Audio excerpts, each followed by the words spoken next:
My brothers took everything and left Mom to die.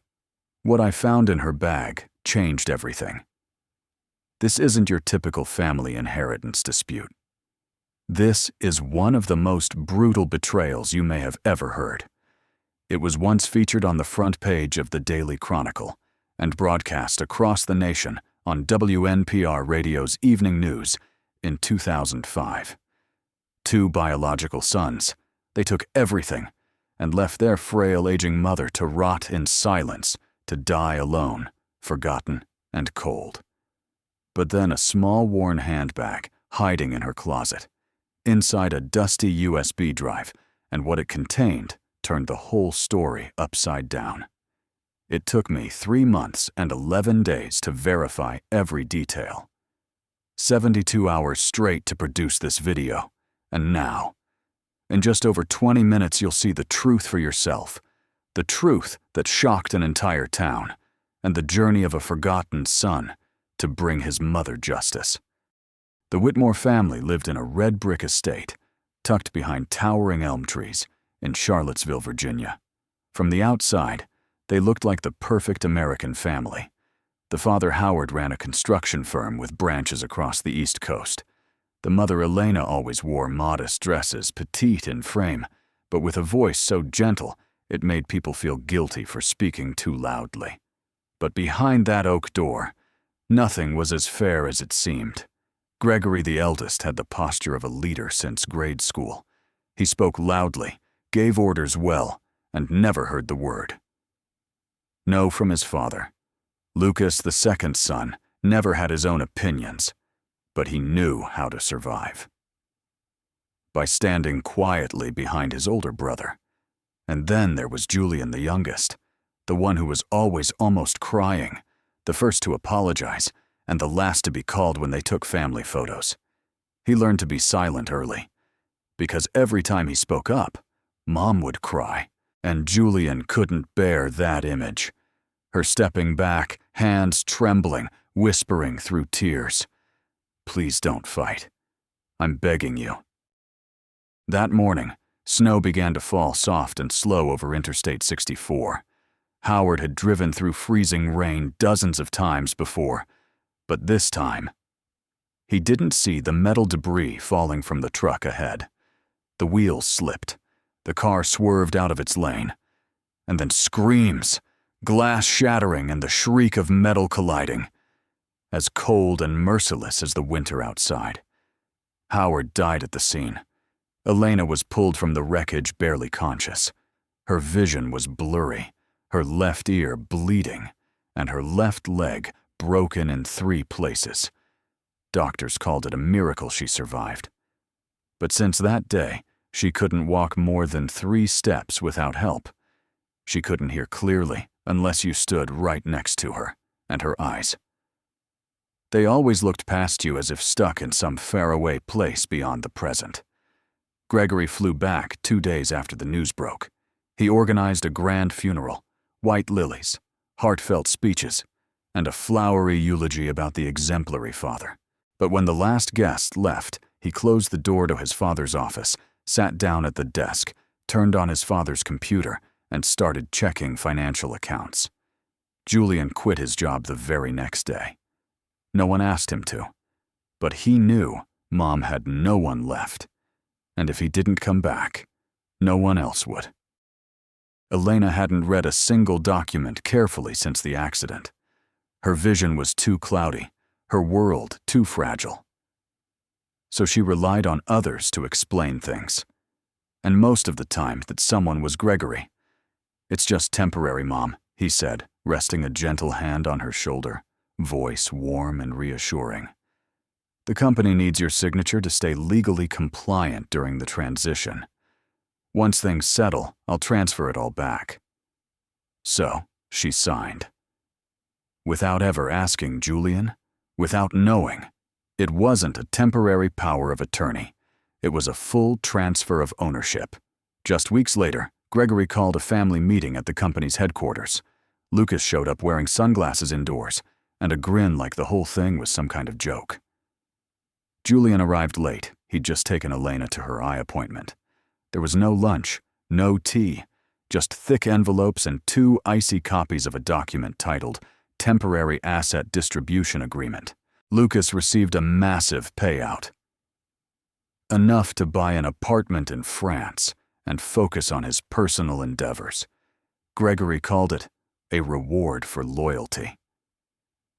Julian, he got an old wooden house in the suburbs, the same one their parents lived in when they first started out. "We figured it's time you learned to be independent," Gregory said. As if handing out mercy. Julian didn't argue. He just sat there, still eyes resting on his mother's rushed handwriting on the transfer contract. He didn't ask why, because he knew if he asked, she would cry, and he swore he wouldn't let her cry again. The nursing home sat on the southern edge of the city, tucked behind an old gas station and an abandoned church. Elena's room had a small window that overlooked the parking lot, a place where people came and went, but never stayed. Long enough to remember a single face. The bed was neatly made with white hospital sheets. There were no fresh flowers, only the smell of disinfectant and reheated food. She had once been an admired wife, the guest of honor at her husband's corporate galas, the woman who knit handkerchiefs for each of her sons when they went off to college. Now she had to press a nurse call button just to get a glass of water. Gregory said Mom will be better cared for here, and then he disappeared the day he dropped her off. Lucas never visited, not once. Only Julian came. Every Tuesday and Friday without fail, without fuss. He brought little things, an old wool scarf, a wedding photo of their parents, some vanilla pudding she used to like, and each time he got up to leave, Elena gripped his hand so tightly, as if letting go meant being forgotten all over again. Her eyes were foggy, her ears barely caught a whisper, but still she could manage to say, "Don't let me die here, son." Julian didn't say anything. He just nodded, like he always did. A week later, he went back to the old family house. He scrubbed the kitchen corners, patched up the torn curtains, replaced the bathroom light bulb.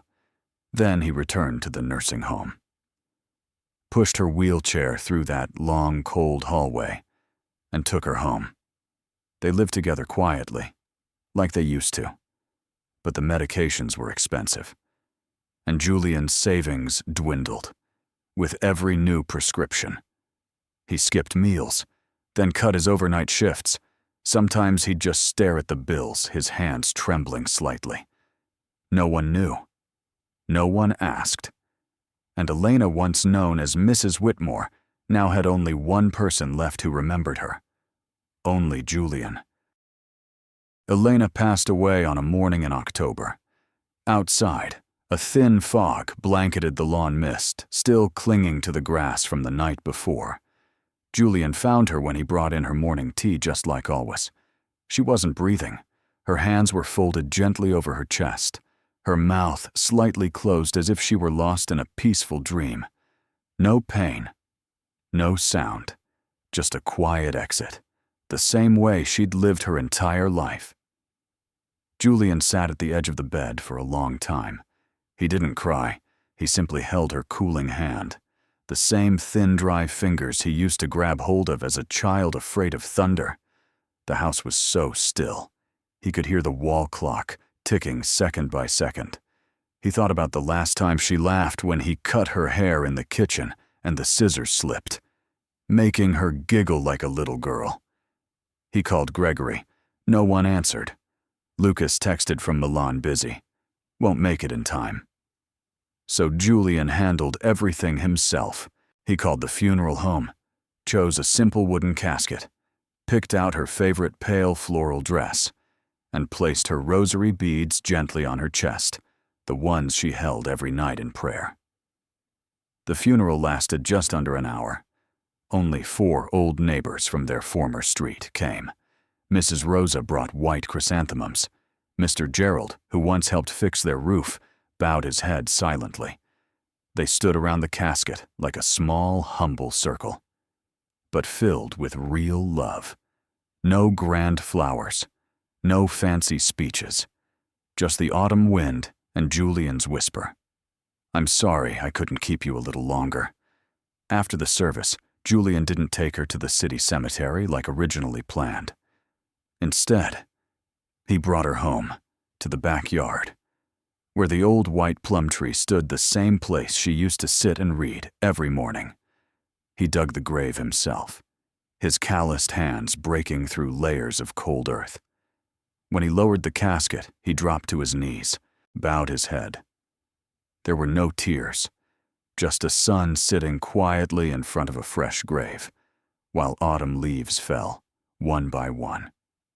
And in that moment, Julian knew the world might forget Elena Whitmore, but he wouldn't. He never had, and he never would. A week after the funeral, Julian began cleaning out his mother's room, not because he needed the space, but because he couldn't stand seeing everything still in place. The pillow still held the shape of her head, the eye drops were still lying on the nightstand, and the wool scarf he'd wrapped around her that final night still hadn't been folded. In the corner of the closet sat her old fabric suitcase, a tiny lock rusted with time. Julian hesitated for a moment, then opened it. Inside were familiar things, embroidered handkerchiefs, hospital test results, and a small wooden box that smelled of mothballs. Nestled among a few faded photographs was a green USB drive, so old the logo had nearly worn off. Julian plugged it into the computer. It wasn't just curiosity, it was something deeper. A feeling. A warning. The screen lit up. A single folder appeared. Whitmore. Final. He opened it. There were 3 files. The first was a video shot in the family office. His father, Howard, sat facing the camera, voice raspy, but firm.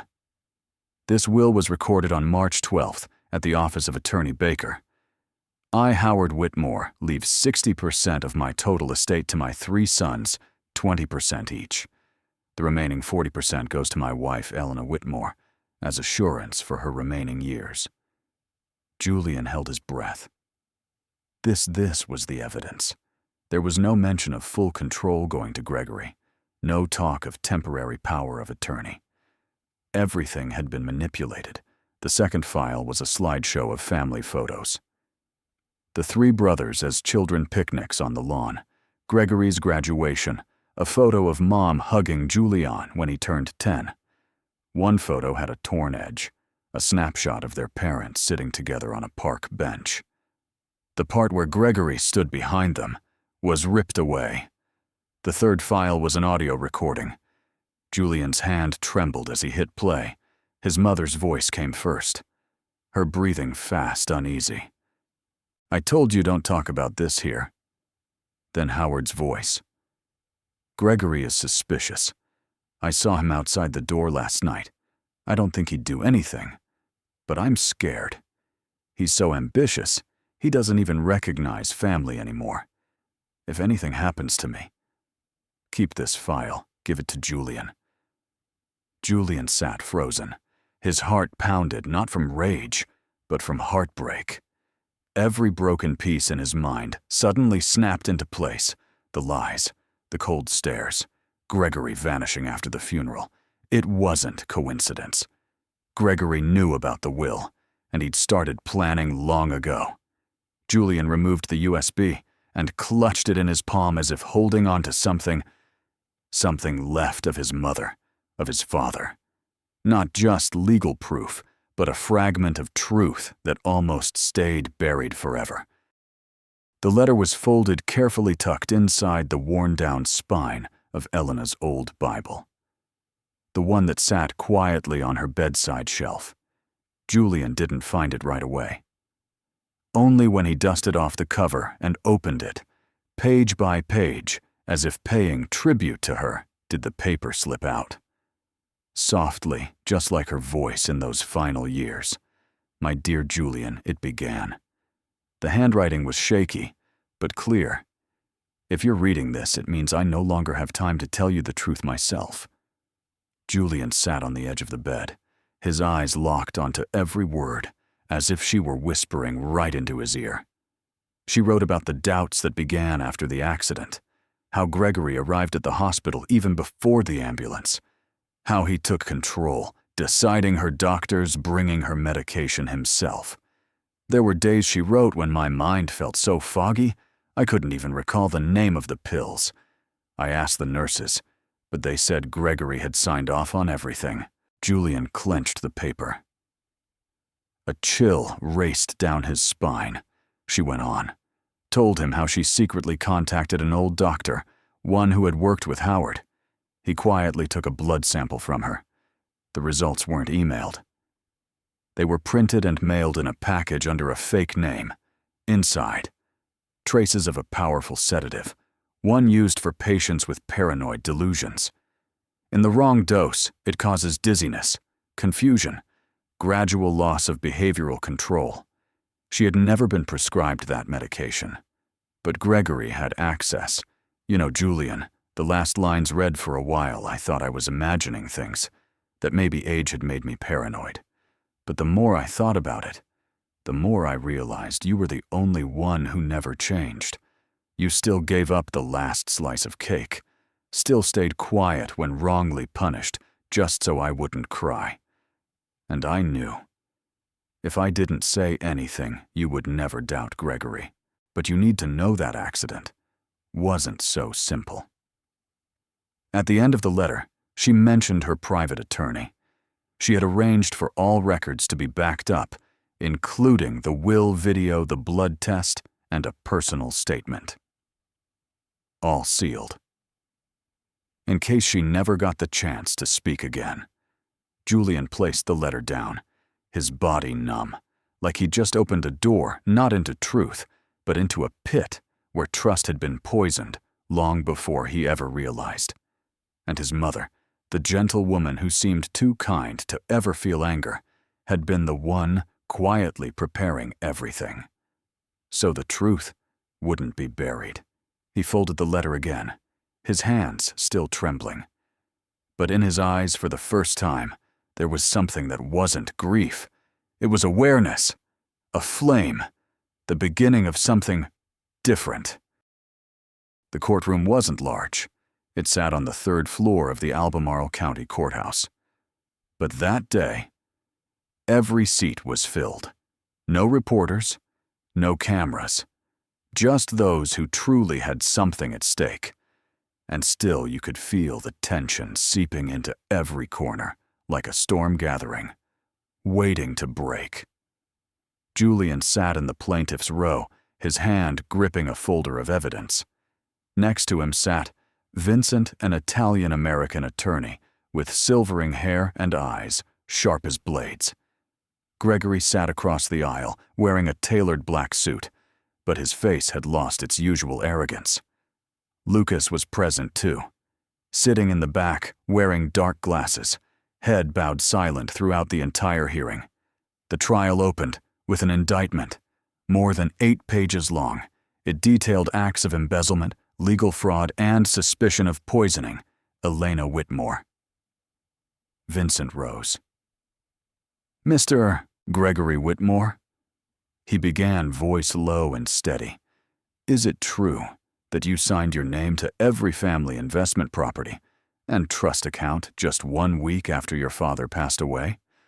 "It was an internal agreement," Gregory replied, his tone cold. "My mother signed. Voluntarily."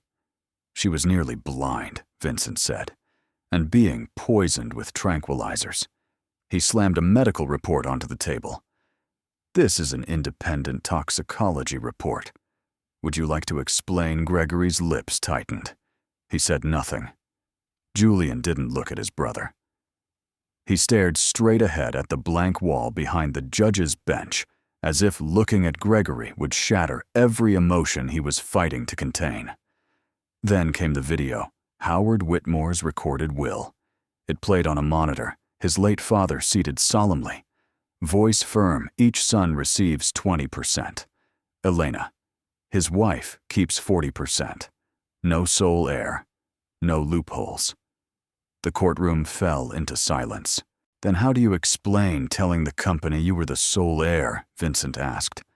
My father changed his mind, but never had the chance to update the paperwork. I was simply continuing operations. "For the good of the business," Gregory said, for the first time his voice trembling.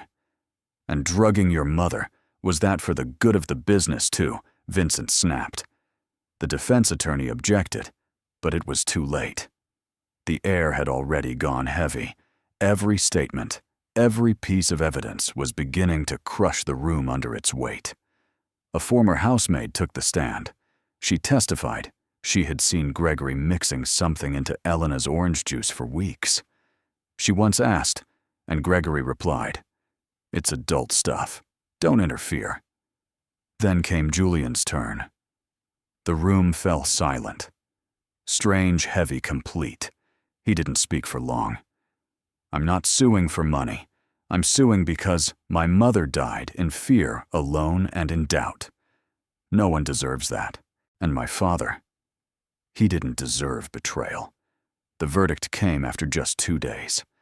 Gregory Whitmore. Guilty on 3 counts: abuse of fiduciary duty, forgery of legal documents, and conspiracy to poison a family member. Sentence 15 years in prison, no parole in the first year. Lucas was reinstated as a beneficiary, but when the judge asked if he had anything to say, Lucas simply replied, "I want nothing from the estate. Give my share to Julian. He's the only one who deserves it." Julian didn't nod. He didn't reject it either. He just lowered his head, not in triumph, but as a final farewell to the family he once believed was sacred. The trial ended with no applause, no tears. But truth, real, raw, undeniable truth had been dragged out of the dark, and it would never go back in again. Julian didn't return to the Whitmore Company office during the first week after the trial. When he finally walked in as the legal CEO, there were no cheering crowds, no flowers, just a cold glass building that once belonged to his father and was later corrupted by his brother. He went straight to the top floor, the office that used to belong to Gregory. The nameplate had been removed. Only 2 screw holes remained. Empty, exposed. Julian didn't replace it with his own. He told the secretary, "Leave it blank. This office doesn't need a name. It just needs honesty." Within 2 months, he terminated over a third of the executive team. Most were those who had once been loyal to Gregory. In their place, he hired people the company had once rejected, not because of skill, but because of prejudice. A secretary who was deaf in one ear, a former engineer who had served time for a minor offense in his youth, a single mother once denied an interview because her child had cerebral palsy. Reporters reached out. Julian declined every interview. He left only a single message, pinned to the company's internal bulletin board. "I don't need recognition. I just need to make sure no one is left behind like my mother once was." Stocks didn't skyrocket. No newspaper wrote praise. But people started smiling in the elevators. The yelling in meetings stopped. Colleagues called each other by first names, not titles. Julian didn't sit at the head of every meeting. He sat back. He listened more than he spoke. Someone once said, "Justice is the sound of a gavel in a courtroom." But to Julian, justice was something else entirely. Justice was when no one had to hold their breath to survive in a place poisoned by the past, by prejudice, or by the accident of where they came from. He never declared himself a success. He just quietly tried to make things right, and sometimes that's enough. It was an April morning. The sky was clear, the sun was warm but gentle. Julian drove down the old country roads leading to the suburbs, to the place where the wooden house still stood still, and unchanged like a vow that had never been broken. He stopped in the backyard, the place that was now Elena's final resting place. In his hands was a bouquet of white lilies, fresh and simple, just like the ones she used to place in a foggy glass vase every Sunday morning. Julian knelt. He laid the flowers carefully in front of the small stone marker. The words engraved on it were deep, deliberate, every letter like a whisper to the heart. She was not forgotten. They just thought she couldn't remember. He sat down his back, leaning against the blooming white plum tree. No one passed by. No sounds. Just the soft rustle of leaves, like a tender, invisible sigh. Julian said nothing. He didn't speak of the company. He didn't mention the courtroom. She didn't need to hear about those things. She only needed to know that someone still remembered her, even when the whole world turned away. Almost an hour later, he looked up into the blue sky through the gentle dance of spring leaves, and then a smile broke across his lips, small, quiet, and at peace, as if Elena had just laid a hand on his shoulder and whispered, "That's enough, my love."